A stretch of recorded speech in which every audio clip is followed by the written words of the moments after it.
Welcome back, War Room fans. So, I take it you watched Bryce's video.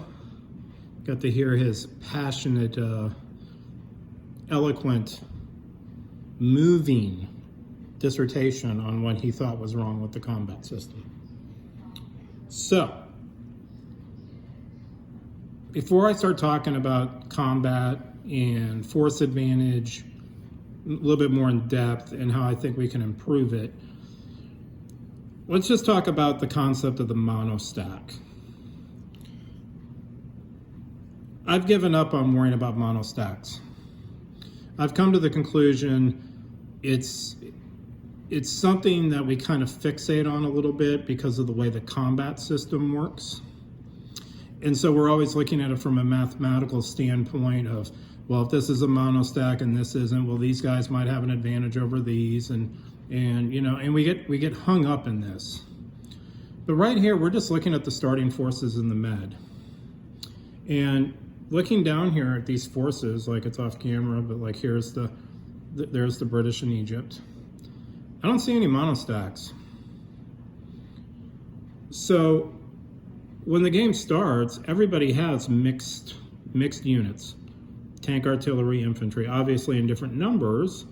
And I guess you could say the 112 is a monostack, but a monostack by definition means more than 3 units. Okay? I mean, well, yeah, that's a monostack, man. You're taking advantage of the rules. Well, no, it's a 1-unit infantry. What else do you want me to do? So that's not a monostack. If these were all blue or all green, that would be, these would be like the monostacks that we talk about. Okay? But how do monostacks get formed? They get formed primarily because of the combat. So after a combat, let's just say in our little thing here, the Germans and the Italians have a little beef, so they're going to hash it out, so they attack each other. And when it's all said and done, let's say the 115 came in here and killed the artillery and, you know, both infantry, so they're down to like a 1 armor. But let's say the stacks are a little bit bigger. And so like Germany's just left with 4 armor in here, but Italy still has a mixed thing. Well, that wasn't by design. That was because of the way the combat rules came out.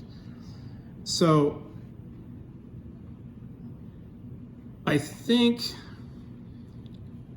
at the end of the day, so when we get hung up on the monostack, like it's something like by design.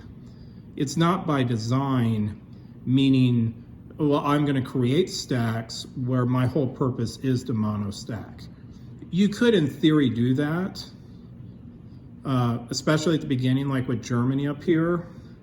You know, they have enough units that if you wanted to spend a complete turn using all your commands, splitting commands, you know, using all your written orders to move these guys in specific spots, split commands, and start forming up monostacks everywhere, I guess you could do that.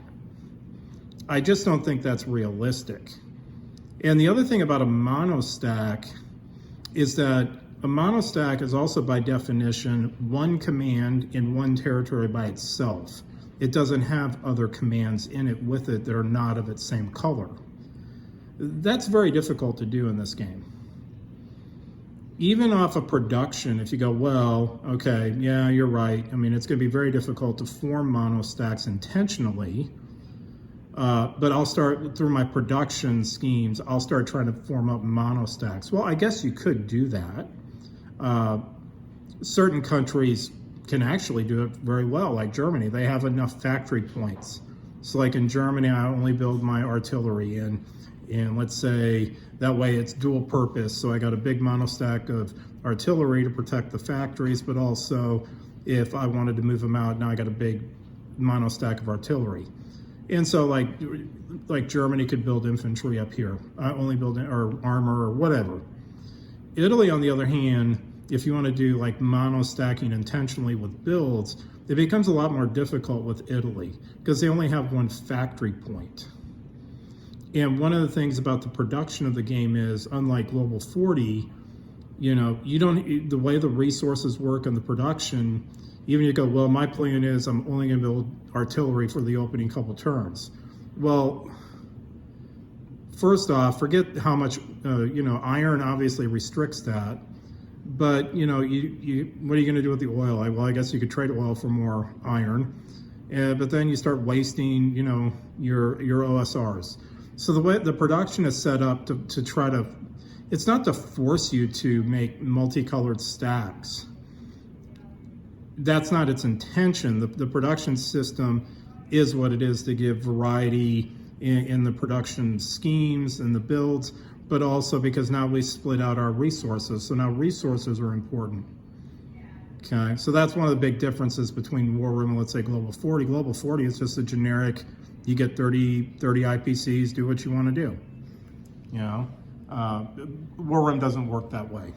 So I'm not going to worry about monostacks anymore. I think it just sidetracks the discussion. And there is a certain element of it is, well, I'm offended by monostacks because I think it messes with the combat chart. But on the combat chart, I don't think the monostack is the problem. That's not what's kind of irking me a little bit about that weird thing in combat that happens. So I'm going to come back and we're going to talk about force advantage and how I think we can improve that, but also I'll make the case of why I think that might be really the root of some of the oddities of combat and how it works. So I'll be right back and we're going to talk about force advantage, and you're no longer going to hear me talk about monostacks because I'm done with them. I don't think they're the problem, and I think it just sidetracks us. So I'll be back.